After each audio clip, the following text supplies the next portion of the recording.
Hi everyone, good day. In this video, I'll be teaching you how to play Minecraft Java with friends.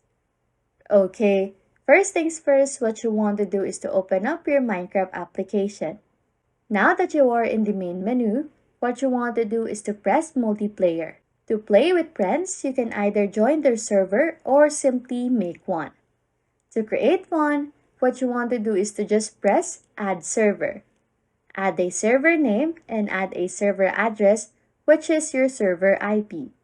You can make a server with a lot of launchers that we use, but we usually use Aternos. After that, what you want to do is to just launch the server, send the IP address to your friends, and invite them to join in your Minecraft server. And enjoy your gameplay. Anyways, if you like content like this, don't forget to subscribe to this channel or comment down below any tutorials you want us to make so we can help you. And that's it. You can now play Minecraft Java with friends. Thanks for watching and happy scrolling.